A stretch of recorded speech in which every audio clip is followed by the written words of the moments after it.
Bismillahirrahmanirrahim. Assalamualaikum warahmatullahi wabarakatuh.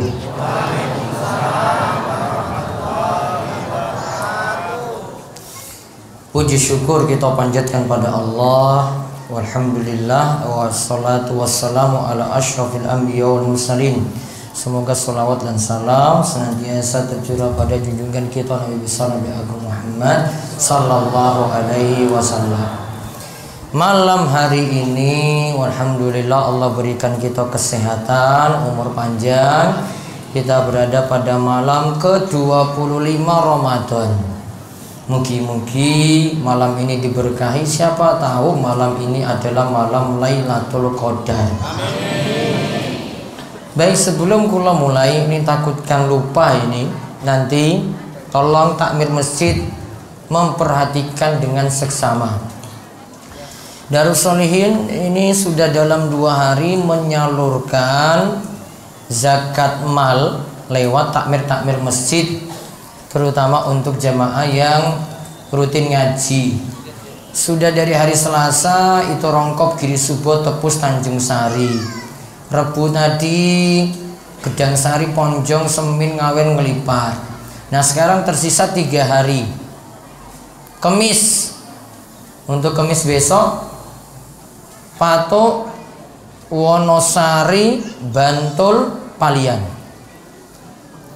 Terus Jumat Pelayan, Karangmojo, Semanu, Saptosari. Terus Sabtu Panggang dan Purwosari. Nah ingat hari-harinya tadi nggih? Jadi ambil sesuai dengan hari. Namun Selang itu masuk Wonosari.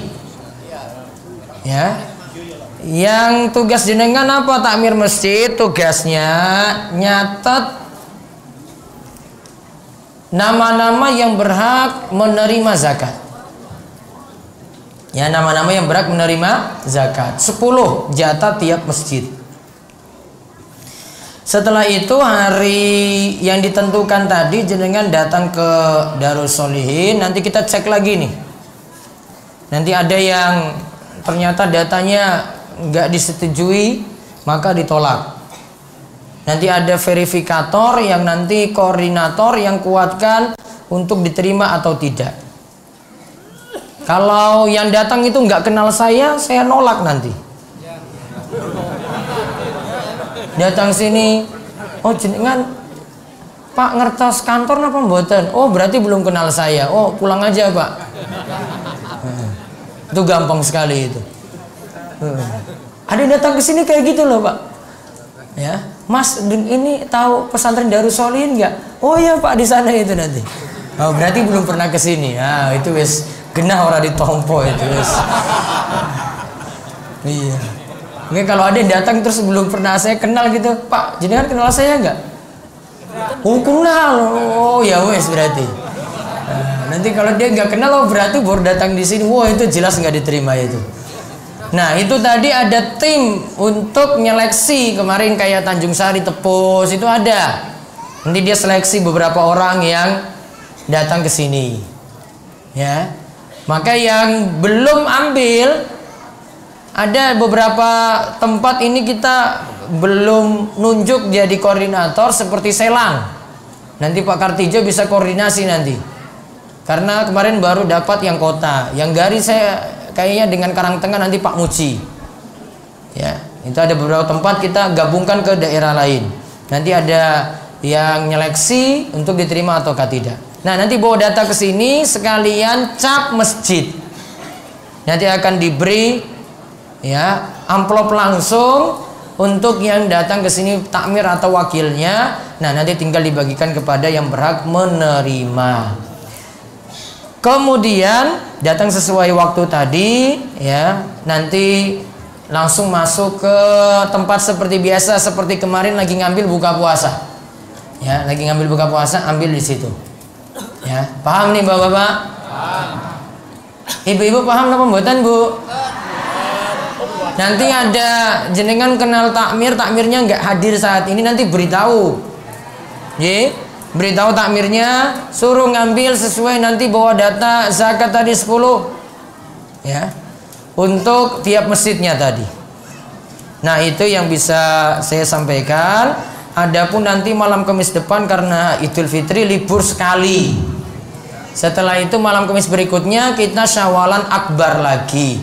Jadi libur 1 kali malam Kamis, baru nanti masuk malam Kamis berikutnya lagi ada Syawalan Akbar di sini. Kajian seperti biasa malam Kamis. Jadi malam Kamisnya libur 1 kali. Terus nanti malam Sabtu di Karangrecek tetap ada seperti biasa kajian Sirah Nabawiyah, tarawih barengan saya. Terus setelah itu kajian. Terus nanti hari Sabtunya ada buka puasa bareng di Masjid Al Azhar Karangrecek. Bagian dekat Wonosari bisa hadir hari Sabtu besok ya, untuk hadiri buka puasa bersama. Kajiannya 4:30 sampai maghrib. Setelah itu buka puasa bareng ya, seperti sudah diadakan 2 pekan yang lalu. Nah, itu pengumuman-pengumuman penting ya, tolong disimak. Adapun tadi Bapak Ibu-ibu, kita sudah siapkan paket itu banyak sekali. Namun banyak juga yang belum dapat.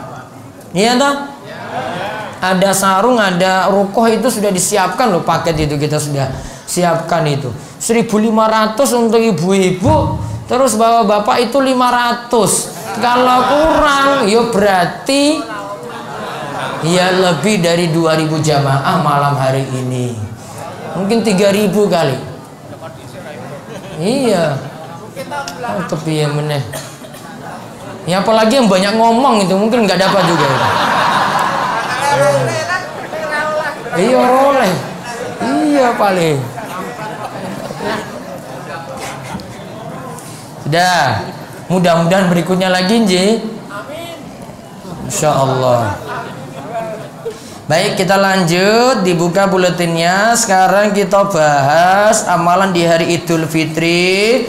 Ada 6 amalan.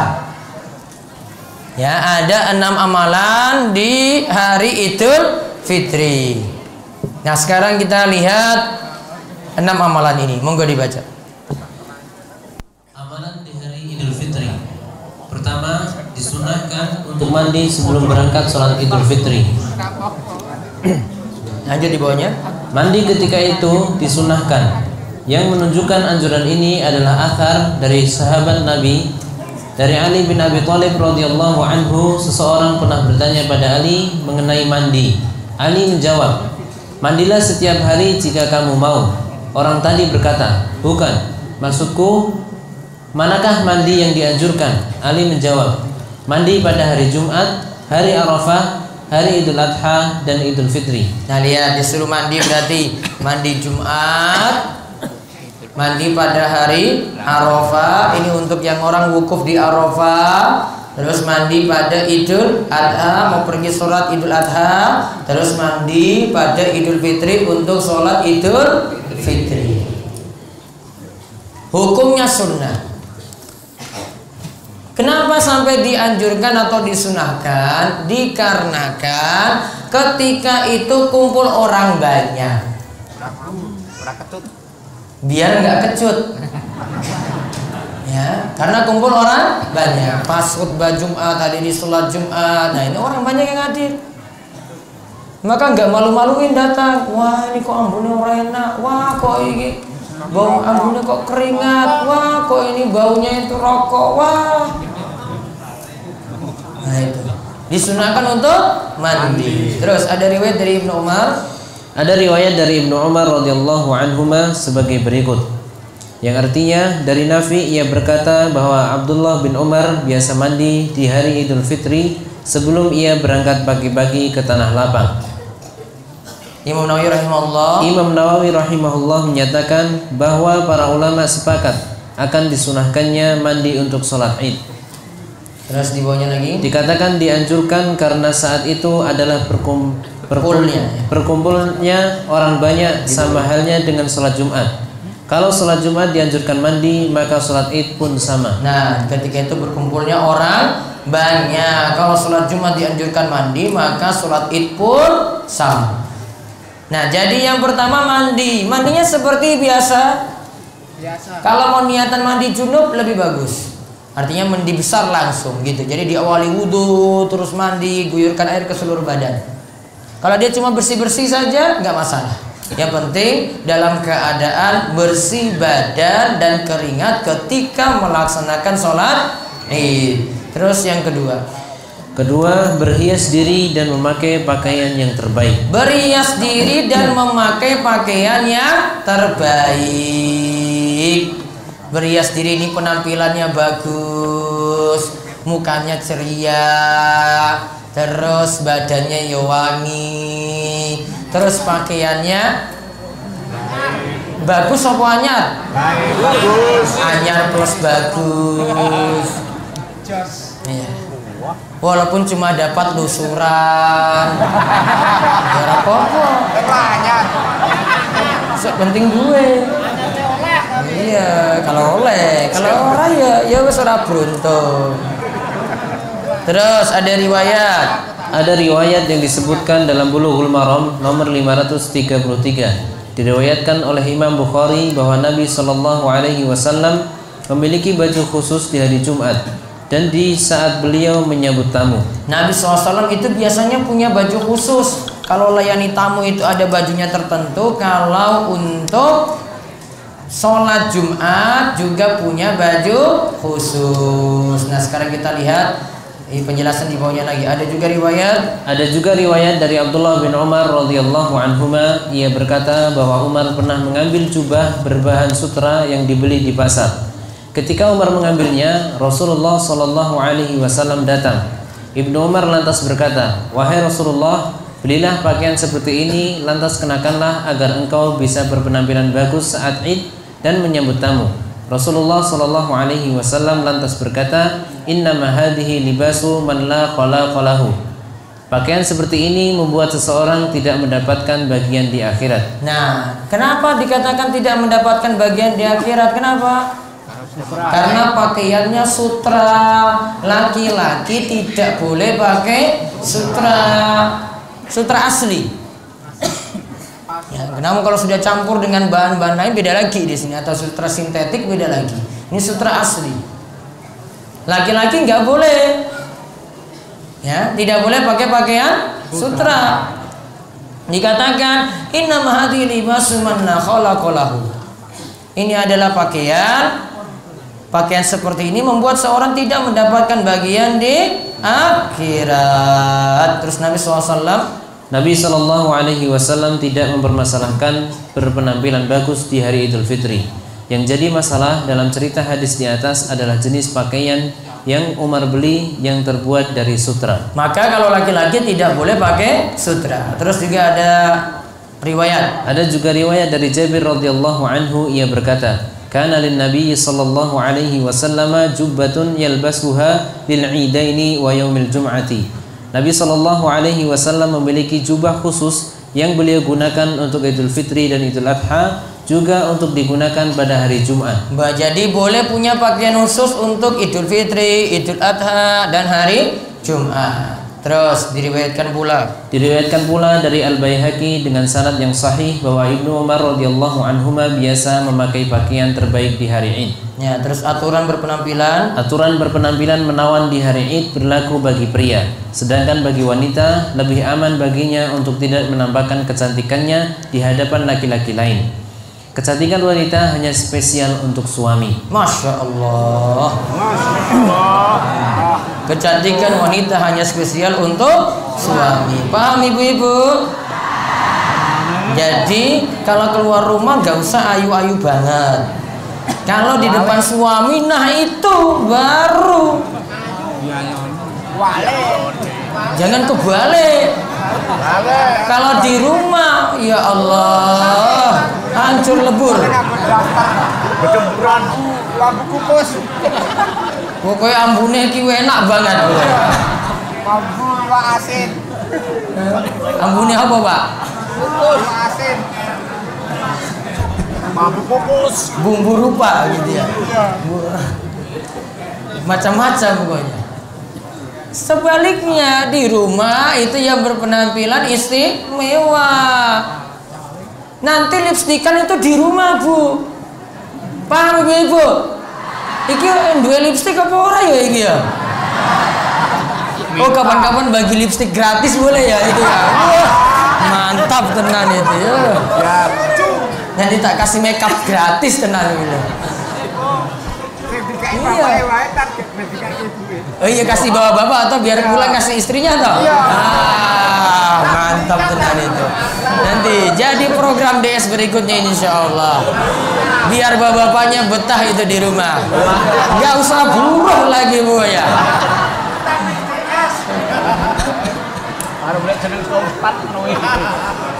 Itu belum pernah kan toh?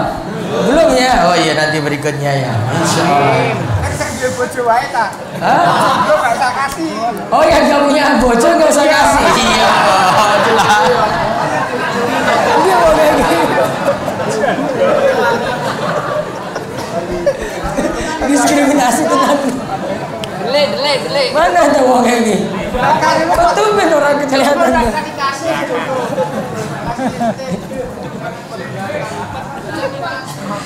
Terus ya.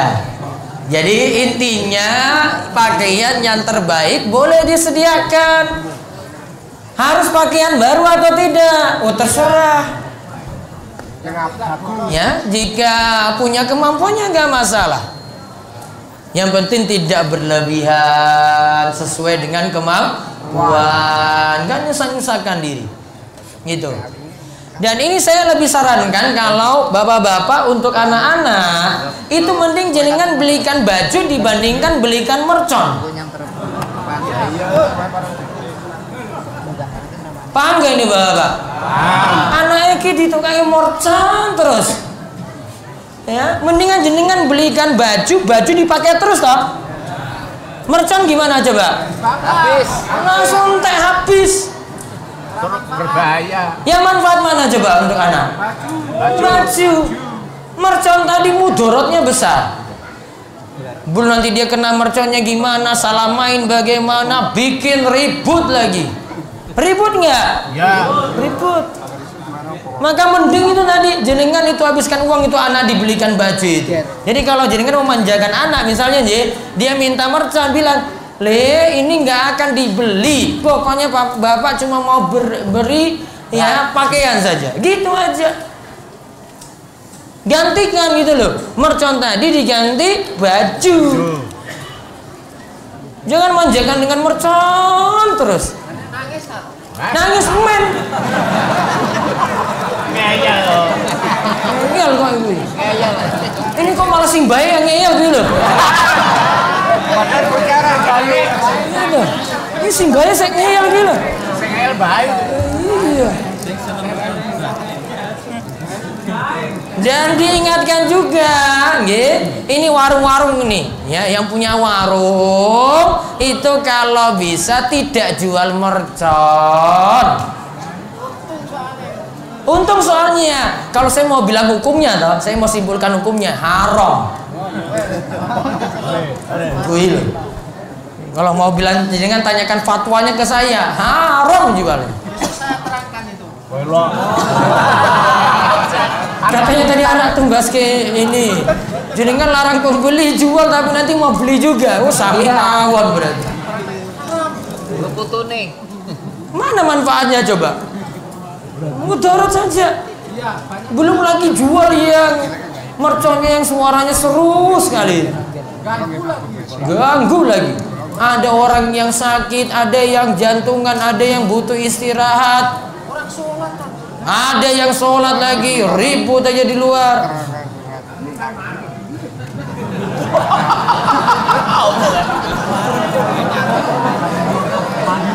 Oh gitu.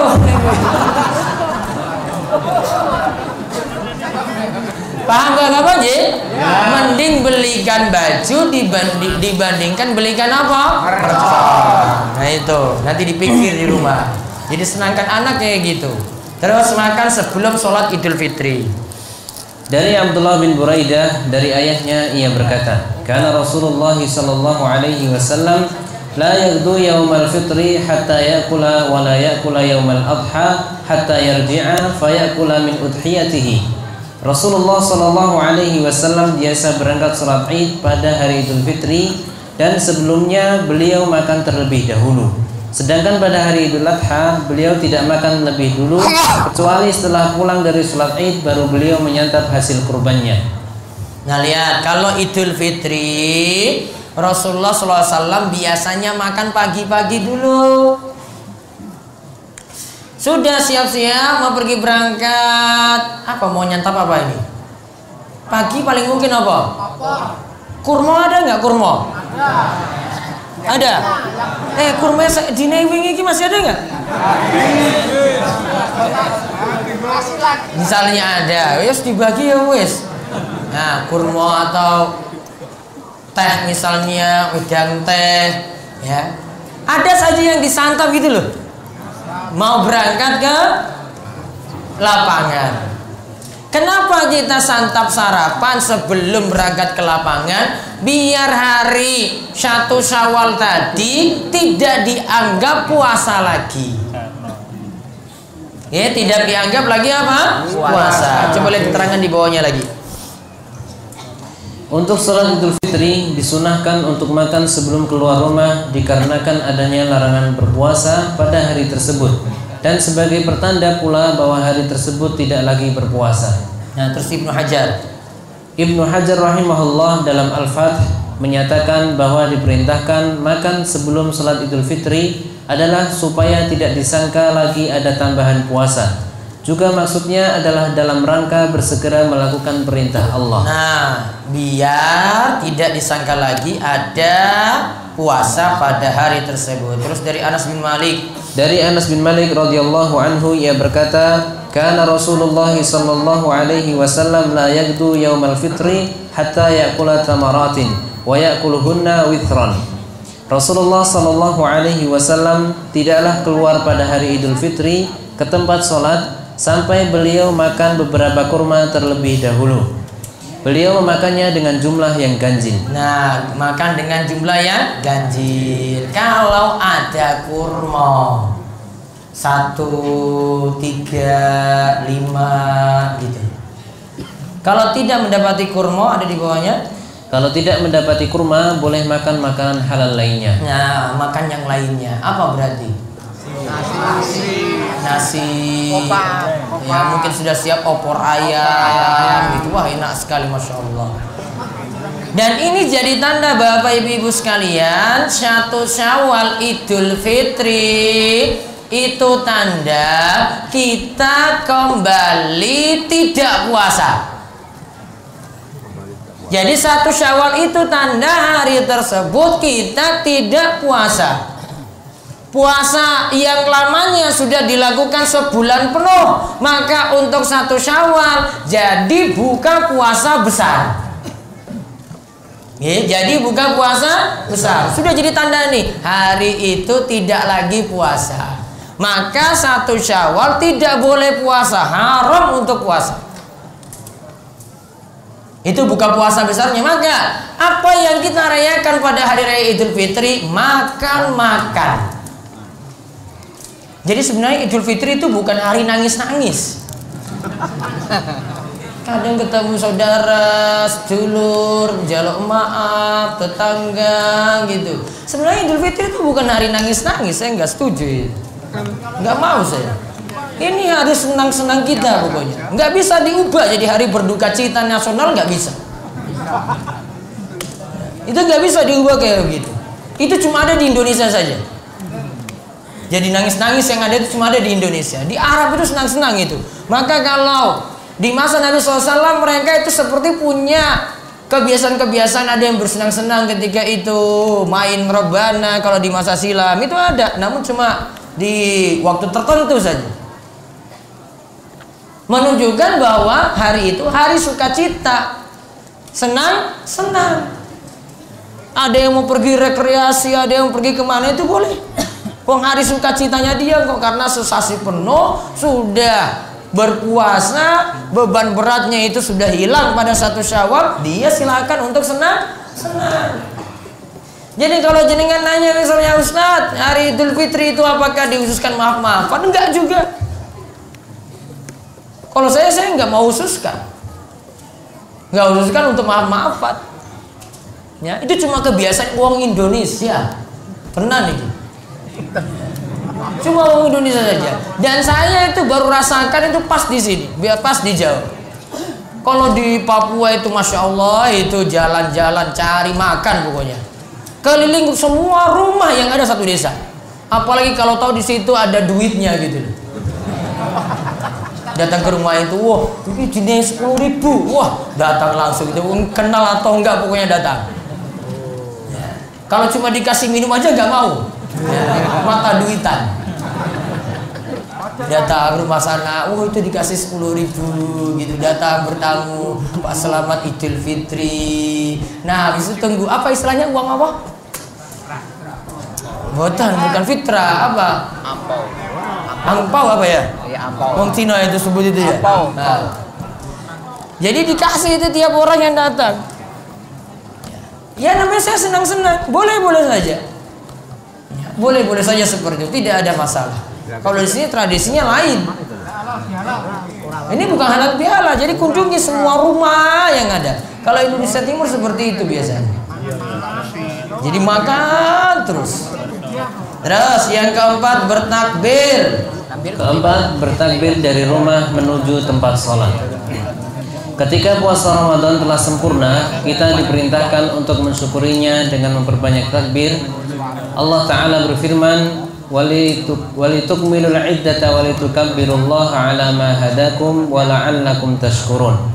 Dan hendaklah kamu mencukupkan bilangannya, dan hendaklah kamu mengagungkan Allah atas petunjuknya yang diberikan kepadamu supaya kamu bersyukur. Dalam suatu riwayat disebutkan kana sallallahu alaihi wasallam yakhruju yaumal fitri fayukabbiru hatta ya'til musalla wa hatta yaqdi as-salata fa idza qada as-salata qata'a takbira. Nabi sallallahu alaihi wasallam biasa keluar hendak salat pada hari raya Idul Fitri sambil bertakbir sampai di lapangan dan sampai salat hendak dilaksanakan. Ketika sholat hendak dilaksanakan, beliau berhenti dari bertakbir. Nah, waktu takbir bisa jadi kalau menurut kebanyakan ulama dari malam hari, malam takbiran. Maghrib masuk mulai bertakbir. Bahkan Imam Syafi'i itu anjurkan habis maghrib, habis isya itu ada takbir di situ. Namanya saja bulan Ramadan sudah sempurna, maka mulai bertakbir. Kalau yang riwayat hadis ini sebutkan Rasulullah Shallallahu Alaihi Wasallam ketika berangkat ke lapangan. Nah ini jarang dilakukan nih. Dari rumah keluar, jadi dia takbir sendiri. Allahu Akbar, la ilaha illallah, wallahu akbar, walillahil hamd. Dia jalan sampai ke lapangan itu dia takbir. Nanti ada orang nanti nilai iki wong apa meneh takbir dhewe ora bareng-bareng.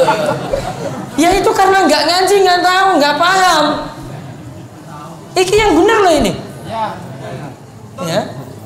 Itu sudah benar tuh dia keluar takbir. Karena memang kita disuruh untuk menggemakan takbir biar orang tahu oh ini hari raya loh ini. Dari rumah menuju lapangan. Gitu, nanti jenengan praktekkan ya dari rumah menuju lapangan. Kalau ada yang komentar biarin aja.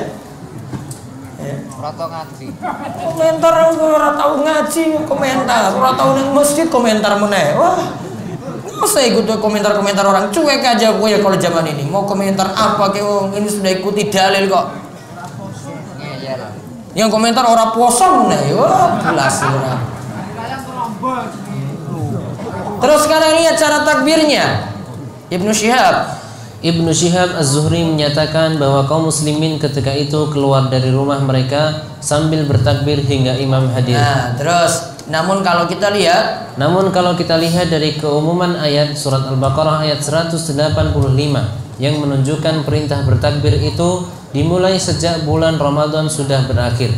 Berarti takbir Idul Fitri dimulai dari malam Idul Fitri hingga imam datang untuk sholat. Nah, dari malam Idul Fitri hingga sholat Id. Itu kalau pengamalan saking ayat Quran Al-Baqarah 185. Terus takbir. Takbir yang diucapkan sebagaimana dikeluarkan oleh Sa'id bin Mansur dan Ibnu Abi Syaibah bahwasanya Ibnu Mas'ud bertakbir Allahu Akbar, Allahu Akbar, la ilaha illallah, wallahu akbar, Allahu akbar, walillahil hamd. Nah, lihat Allahu Akbarnya berapa kali itu?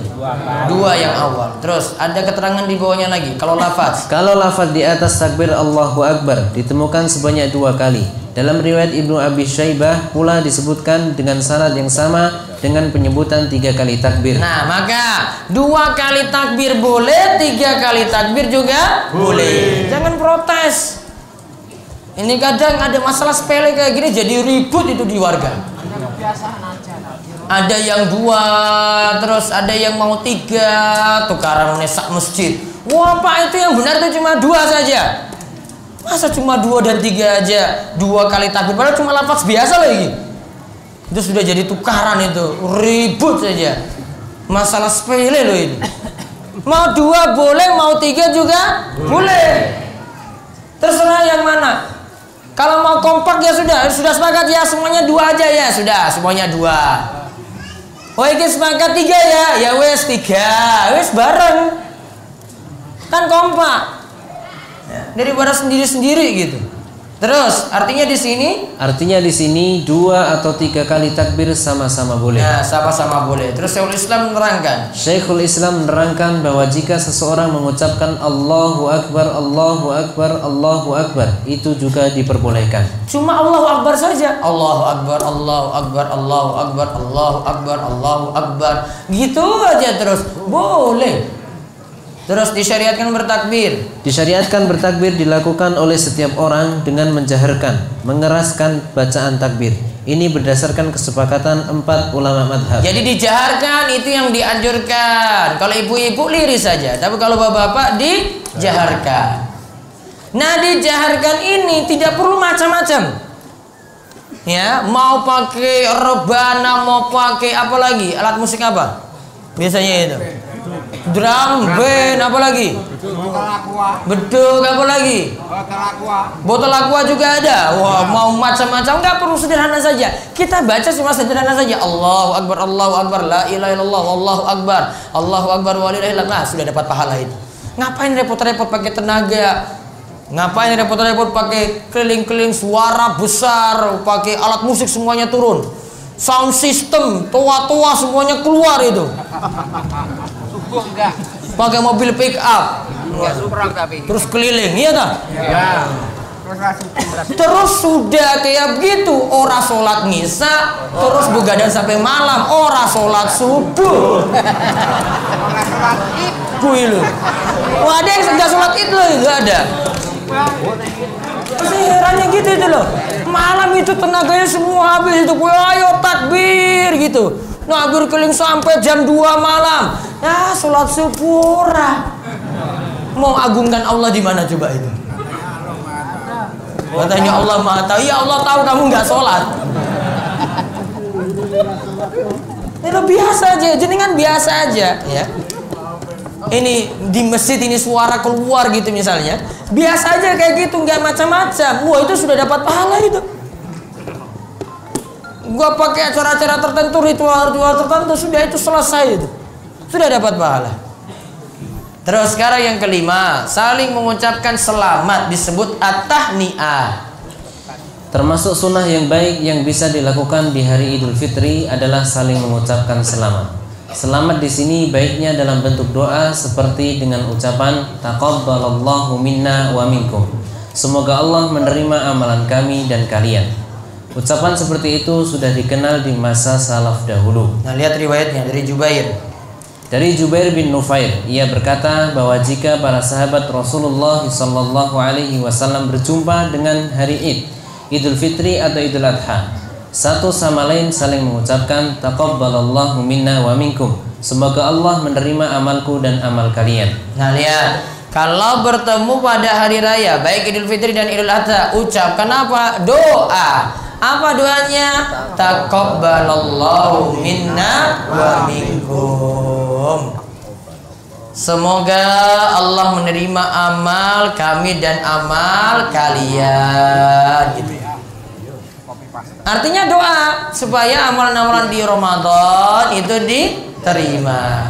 Terus Imam Ahmad rahimahullah berkata, Imam Ahmad rahimahullah berkata, tidak mengapa, boleh saja satu sama lain di hari raya Id mengucapkan taqabbalallahu minna wa minkum. Nah, taqabbalallahu minna wa minka atau taqabbalallahu minna wa minkum itu ucapan yang boleh. Namun ucapan selamat di hari raya sebenarnya tidak diberi aturan ketat di dalam syariat kita. Ucapan apapun yang diutarakan selama maknanya tidak keliru, asalnya bisa dipakai. Mau pakai ucapan selamat hari raya, terus kalau bahasa Jawa ini apa?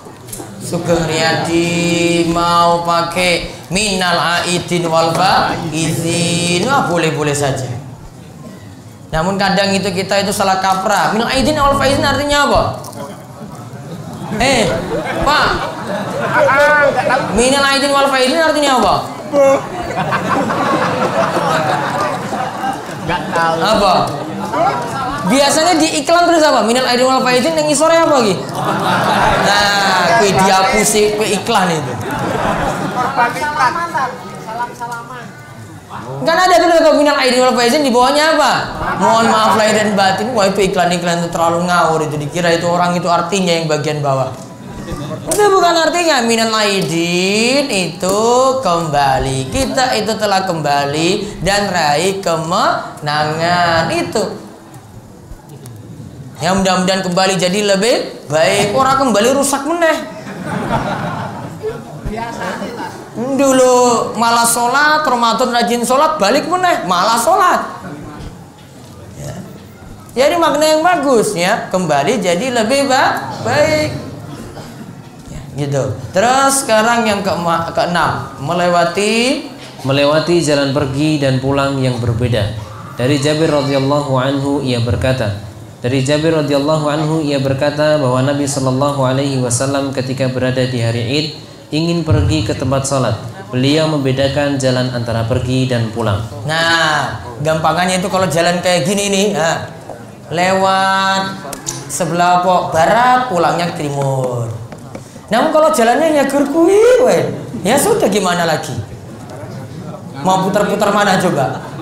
Enggak bisa, kanan kiri aja sudah, beda aja situ. Ya, namun kalau bisa dengan jalan seperti itu, tujuannya diantaranya supaya yang pertama menegur banyak orang. Terus yang kedua supaya lewat jalan yang berbeda tadi dicatat tempat yang dilewati dalam ibadah itu banyak.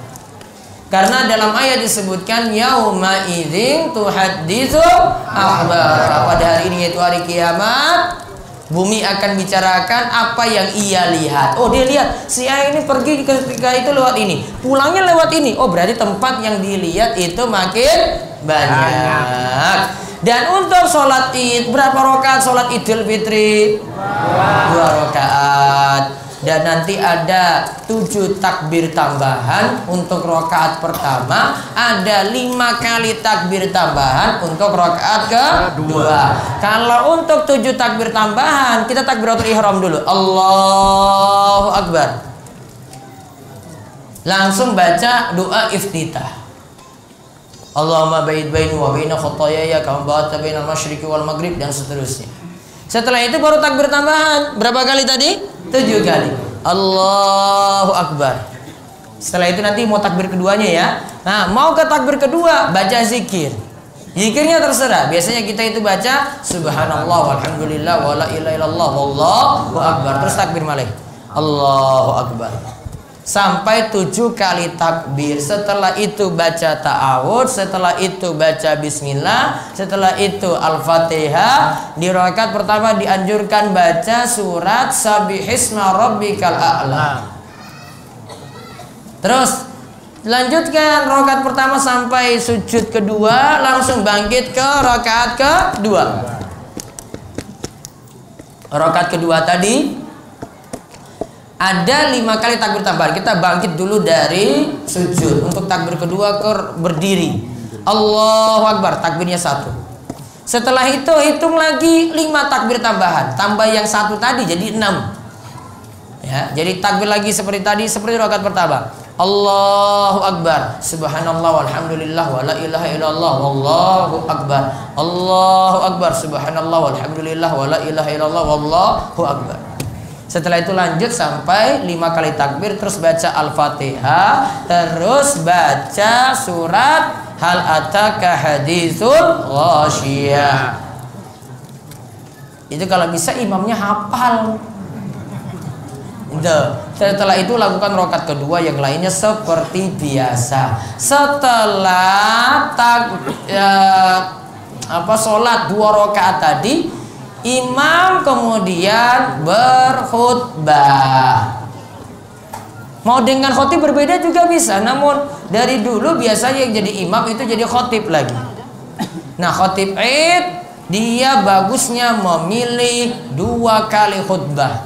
Karena para ulama itu sampai katakan sepakat, ada yang mengatakan sepakat khutbah itu 2 kali khutbah. Maka kalau saya sendiri lebih cenderung pada 2 kali khutbah seperti khutbah Jumat. Nah, untuk bapak-bapak yang ingin dapat khutbah Id-nya sebenarnya sudah ada di internet. Nanti coba saya buatkan satu, nanti bisa manfaatkan, nanti tinggal ngambil di pesantren saja. Nanti saya perbanyak untuk materi khutbah Id tadi. Mudah-mudahan bisa segera diambil antara Jumat atau Sabtu besok. Baik, itu saja yang bisa kami sampaikan. Mugi-mugi manfaat. Baik, nanti diingatkan malam Sabtu tetap ada kajian di Karangrecek. Untuk hari Sabtu kajian di Karangrecek lagi untuk buka puasa, materinya tentang penyaluran zakat. Minggu pagi tetap ada kajian sahur jam 3 terakhir. Belum boleh pulang. Niki dereng rampung nih. Ibu-ibu belum boleh pulang. Ibu-ibu belum boleh pulang. Awas bubar ya. Mohon penjelasan cara menghitung pendapatan kita, apakah zakatnya dari keseluruhan atau gaji pokok saja? Apakah dikurangi kebutuhan pokok kita terlebih dahulu? Nah ini, saya ini ada, tadi saya lihat aturan dari Basnas. Saya masih kurang setuju dengan aturan dari Basnas. Karena Basnas menganut pendapat Yusuf Qaradawi, dan Yusuf Qaradawi pendapatnya ini saya nganggap ini bid'ah dalam masalah zakat. Yaitu tentang zakat profesi. Zakat profesi para ulama itu sebut ini bid'ah dalam masalah zakat.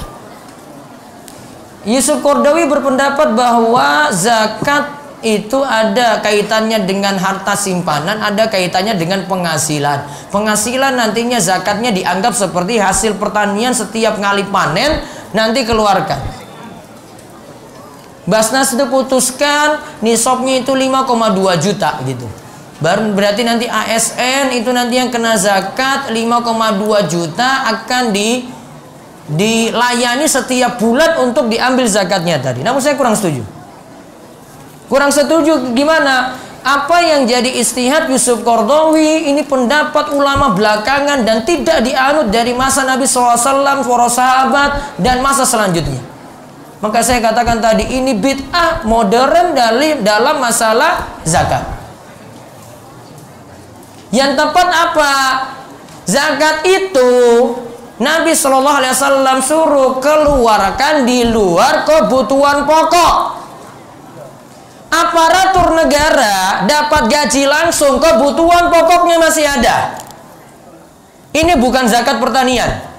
Kalau zakat pertanian harusnya zakatnya kenanya 10%. Ada PNS berani keluarkan 10%? Gak ada yang berani. Dia cuma berani 2,5%. Kok bisa disamakan dengan zakat pertanian terus persenannya ambil 2,5%? Logikanya dari mana? Dari Yusuf Qaradawi kayak begini. Makanya dari dulu saya nggak setuju ini. Sampai saya buat buku, pendapatnya saya nganggap keliru, fatal. Walaupun saya punya bukunya tentang masalah zakat, ada 2 jilid itu. Nah, pendapatnya keliru. Nah, ini yang dipakai oleh Basnas. Pertama, pendapatnya terlalu memaksakan diri. Pegawai itu punya kebutuhan banyak. Yang pegawai itu punya kebutuhan apa saja kalau dapat gaji, coba? Apa saja? Kebutuhan sehari-hari, terus kebutuhan nyicil, ada kebutuhan dadaan lagi. Gimana kalau 1 bulan langsung habis coba? Nggak diperhatikan, terlalu memaksa. Mudah-mudahan Basnas dengar ini. Dan beberapa ustaz nggak setuju dengan ini. Terus kalau ditarik, dipaksakan pada PNS, ya alhamdulillah saya tadi dengar dia tetapkan kalau sudah mencapai 5,2 juta aman berarti. Namun tadi masalahnya tiap bulan harus ditarik seperti ini. Kalau ditarik ya sudah.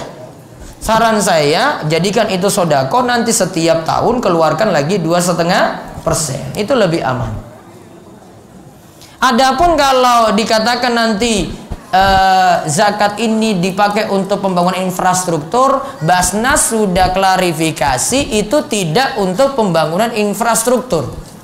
Jadi ada yang isu yang nggak benar itu tersebar. Jadi yang benar Basnas tidak salurkan untuk pembangunan jalan, pembangunan apa itu enggak. Ya, jadi yang banyak tersebar isu-isu di masyarakat isu nggak benar. Jadi saya luruskan juga karena Basnas terangkan langsung. Saya dengar langsung. Ya, jadi intinya bagusnya bayar tiap tahun, dipakai dulu gajinya yang ada. Sisa misalnya mau pakai patokan bulan Ramadan ini untuk bayar, berarti nanti lihat di bulan Ramadan berikutnya itu ada sisa berapa, sisa itu yang dikeluarkan. Kalau zakat pertanian memang bukan hitung sisa, dapat gaji berapa langsung. Namun nggak pas kalau disamakan dengan pertanian. Untuk imam sholat Idul Fitri dan sholat Idul Adha, apakah yang jadi imam orang yang sudah dikenal di masyarakat tapi bacaannya kurang tajwidnya bermasalah, atau tetap mengedepankan kefasihan dalam bacaan Quran? Bagusnya yang fasih baca Al-Fatihah terutama. Imam sholat Id lebih mengedepankan menghargai seorang untuk jadi imam meski tajwidnya terutama Al-Fatihah bermasalah, atau tetap mengedepankan kefasihan, tetap cari yang fasih. Apa hukumnya menyebarkan ilmu yang salah walaupun niatnya benar, seperti kasus penolakan vaksinasi? Orang yang nolak vaksinasi itu masih kurang sekolah aja, harus belajar lagi.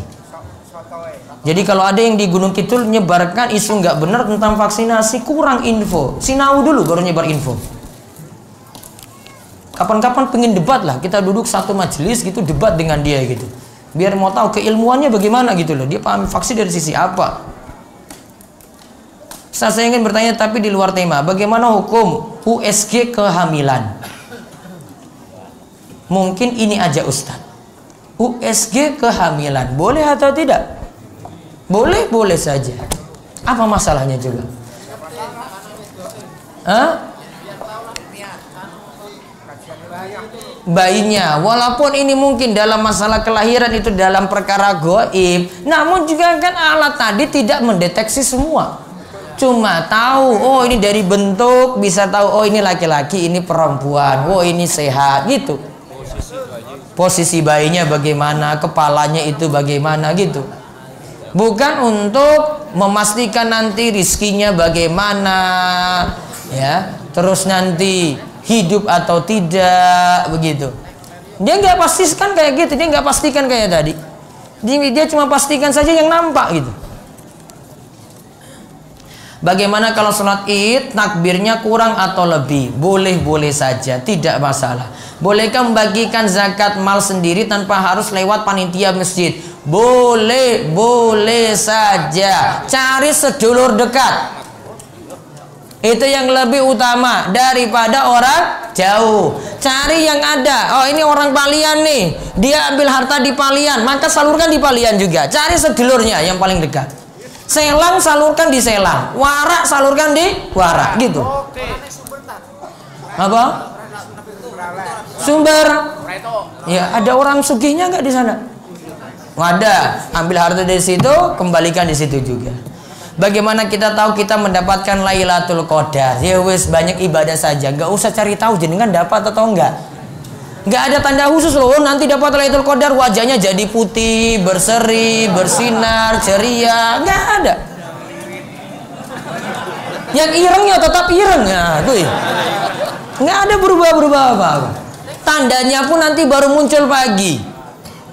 matahari terbit tidak terlalu terang gitu. Nah, itu setelah malamnya itu Lailatul Qadar, paginya itu baru ketahui. Nah, jenengan yang penting banyak ibadah saja sudah cukup. Yang masalah nggak dapat Lailatul Qadar itu adalah ketika tidak ada ibadah di akhir-akhir Ramadan.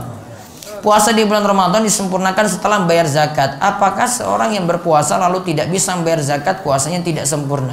Kalau punya uzur, puasanya ditunda setelah Ramadan, itu punya uzur namanya, boleh. Seorang yang tidak sholat, tidak berpuasa, tetapi mampu bayar zakat, diterima atau tidak zakat tersebut oleh Allah? Tidak sholatnya kenapa? Kalau malas, zakatnya tidak diterima. Gitu aja jawabannya. Ini tanya tentang Nabi Isa, saya belum bisa jawab. Apabila berwudu dengan air pada bak atau wadah, atau untuk mengambil airnya memakai tangan langsung, apakah dibolehkan? Dan sisa airnya dimasihkan boleh untuk bersuci lagi? Secara hukum masih boleh, airnya juga masih suci. Apabila anak memberi uang pada orang tua, apa termasuk memberi nafkah pada keluarga? Pada orang tua sendiri itu namanya memberi nafkah. Amalan apa yang paling afdol pada saat itikaf Ustadz? Perbanyak ibadah, sholat, ada baca Quran, ada zikir, ada doa. Saya punya usaha perdagangan tapi belum ada 1 tahun. Tapi sebelumnya saya sudah pernah berdagang. Dan saat ini saya berdagang dengan tempat dan barang dagangan yang berbeda. Apakah saya sudah harus mengeluarkan zakat harta? Coba nanti ikut kajiannya di Karangreje saja ya ini ya. Ada ini pembahasannya. Terpenuhi nisab, terpenuhi haul. Kalau uang kita belum mencukupi nisab, tapi barang dagangan kita sudah mencukupi nisab, kena zakat barang dagangan. Nanti ikuti kajian saya tentang zakat aja khusus. Karena di sini kalau saya jelaskan ini banyak yang belum kena kewajiban zakat, ini percuma tak bahas. Ustadz, yang ingin saya tanya, apa yang dimaksud taraweh? Karena selama ini saya belum paham Ustadz. Lalu kemudian apa bedanya sholat taraweh dengan qiyamul lail? Sholat tarawih itu khusus qiyamul lail yang dilakukan pada bulan Ramadan. Setelah Ramadan nggak ada tarawih lagi. Yang ada sholat malam, qiyamul lail, sholat tahajud. Apa bedanya qiyamul lail dengan tahajud? Kalau tahajud diawali dengan tidur malam. Bagi awat yang tidak puasa karena halangan, lalu kemudian untuk menebusnya lebih utama diqadha atau bayar fidyah. Bayar fidyah itu nanti kalau sudah sepuh nggak bisa kuat lagi puasa. Namun kalau wanita haid, kalau nggak puasa nyaur puasanya tadi, nggak bisa ganti dengan fidyah. Enak banget. Pada saat sholat jamaah, apakah makmum ikut baca Al-Fatihah atau tidak? Cukup mendengarkan bacaan imam. Mau membantu anak yatim disiapkan pada bulan Ramadan tapi memberikannya setelah Idul Fitri, bagaimana pahalanya? Pahalanya lebih besar pada bulan Ramadan. Bacaan setelah tayat akhir, min adzabi jahannam dulu atau min adzabil qabri dulu? Dua riwayat ada berbeda di sini. Allahumma inni a'udzubika min adzabi jahannam wa min adzabil qabri wa min fitnatil mahya wal mamat wa min syarri fitnatil masiihid dajjal. Oh, berarti Allahumma inni a'udzubika min adzabi jahannam. Adzabi jahannam terlebih dahulu. Wallahu a'lam bishawab. Satu malam Kamis libur nggih. Nanti malam Kamis berikutnya lagi baru masuk seperti biasa. Kemudian nanti di DS itu ada open house. Kan Rebu nanti Idul Fitri. Nanti untuk orang luar wara nanti bisa datang ke DS hari Kamis, Jumat dan Sabtu. Jamnya jam 9 pagi sampai jam 2 siang. Nanti akan diumumkan di grup ya, biar sesuai jadwal nanti datangnya. Demikian, mugi-mugi Ramadan kita penuh berkah, setiap amalan kita di bulan Ramadan diterima dan Allah memberikan kepada kita kebaikan yang banyak. Kita cukupkan, kita tutup dengan doa kafaratul majlis. Subhanakallahumma bihamdika asyhadu an la ilaha illa anta astaghfiruka wa atubu ilaik. Assalamualaikum warahmatullahi wabarakatuh.